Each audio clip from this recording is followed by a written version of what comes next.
আসসালামু আলাইকুম এভরিওয়ান। আজকের ইফতারের জন্য আমার আম্মু ডিম এবং পাতাকপির কম্বিনেশনে একটা অসাধারণ মজার ইফতার তৈরি করবেন। তো চলুন দেখা যাক কি তৈরি করে আমার আম্মু।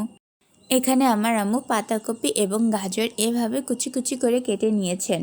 এবার দিয়ে দিলেন টমেটো, যেটা এভাবে কুচি কুচি করে কেটে নিয়েছেন। টমেটোর পরিমাণটা একটু বেশি নিয়েছেন অবশ্য।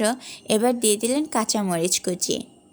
আপনারা যতটুকু ঝাল খেতে পছন্দ করেন সেই অনুযায়ী কাঁচামরিচ কুচিটা দিবেন। এবার দিয়ে দিলেন রসুন কুচি। রসুন কুচিটা না দিলে যেন চলেই না। এবার দিলেন পেঁয়াজ কুচি। পেঁয়াজগুলোকে সুন্দরভাবে কেটে এভাবে কুচি কুচি করে নিয়েছেন। পেঁয়াজগুলোকে যতটা কুচি কুচি করে কেটে নেওয়া যাবে ততটাই স্বাদ বেড়ে যাবে। তো পেঁয়াজ কুচি দেওয়ার পর এবার আমার আম্মু দিয়ে দিলেন ধনিয়া পাতা কুচি। বর্তমানে ইফতারের খাবারে যদি ধনিয়া পাতা কুচিটা না থাকে তাহলে যেন চলেই না, এক অন্যরকম স্বাদ সৃষ্টি হয় ধনিয়া পাতা কুচির ফলে। এবার আবার আম্মু দিয়ে দিলেন কর্নফ্লাওয়ার।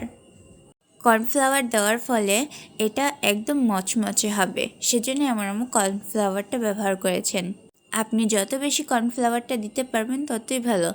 অবশ্যই এখানে আমার আম্মু চামচ দিয়ে দিয়েছেন, আপনারা যদি দেন তাহলে বাটির আধা বাটি দিবেন, তাহলেই হবে।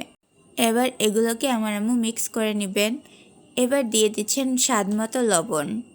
লবণটা দেওয়া হয়ে গেলে এবার আম্মু দিয়ে দিল হলুদের গুঁড়া। এখানে আমার আম্মু 1.5 চামচ হলুদের গুঁড়া ব্যবহার করেছেন। এবার আমার আম্মু দিয়ে দিলেন ধনিয়ার গুঁড়া। এবার যে আমার আম্মু দিয়ে দিলেন জিরার গুঁড়া। মানে আপনি যত প্রকার মশলা ব্যবহার করবেন ততই এই রেসিপিটার স্বাদ বেড়ে যাবে। এবার দিয়ে দিলেন সয়া সস। এখানে আমার আম্মু ডিমের সাদা অংশটুকু নিয়েছেন আর ডিমের কুসুমটুকু আলাদা করে রেখেছেন, তাই দিয়ে দিচ্ছেন। ডিমের সাদা অংশটুকু দিয়ে এবার আমার আম্মু মাখিয়ে নিচ্ছেন। তো মেখে নেওয়া হয়ে গেল। মেখে নেওয়ার পর এরকম একটা কালার চলে এসেছে। এবার হবে রান্নার পালা, দেখা যাক আমার আম্মু কী করে। এখানে একটা প্যান নিয়েছেন, প্যানে রান্নার তেল দিয়ে দিলেন। রান্নার তেলটা যখন গরম হয়ে গিয়েছে তখন উপর থেকে এগুলোকে দিয়ে দিলেন।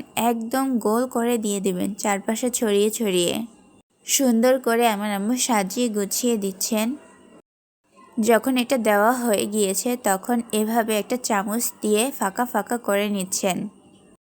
এখানে 2টো ফাঁক করলেন, 3টা করলেন এবং 4টা করলেন। এবার এই ফাঁকের মাঝখানে আমার আম্মু দিয়ে দিবেন ডিম। এখানে যে 4টা কুসুম নিয়েছিলেন আমার আম্মু সেই 4টাই দিয়ে দিলেন। কুসুমগুলো ভেঙে গেল, যা। কুসুমগুলো নেওয়ার ফলে এই কুসুমগুলোই দিয়ে দিতে হবে। ডিমের সাদা অংশটুকু আমার আম্মু পাতাকপির সাথে মাখিয়ে নিয়েছিলেন। যেহেতু আমার আম্মু আজকে 4টা ডিম নিয়েছেন তাই 4টা কুসুম হয়েছে, সেজন্য 4টা ফাঁক করে সেই কুসুম 4টা দিয়ে দিলেন।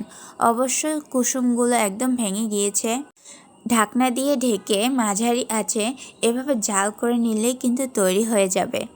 দেখতেই পাচ্ছেন দেখতে কতটা সুন্দর দেখাচ্ছে। এবার আমার আম্মু উপর থেকে টমেটো সস দিয়ে এভাবে সাজিয়ে নিচ্ছেন। খুবই সুন্দর দেখাচ্ছে, কিন্তু এগুলো একদম সুন্দর দেখাচ্ছে আর অনেক সুন্দর একটা ঘ্রাণ চলে এসেছে। আমার আম্মু এখন কেটে নিচ্ছেন। যেহেতু 4টা কুসুম সেজন্য 4 ভাগ করে নিচ্ছেন আলাদা আলাদা করে। তো এই ছিল আজকের ইফতারের রেসিপি। এটা কিন্তু আপনার বাসায় অবশ্যই ট্রাই করবেন। আল্লাহ হাফেজ।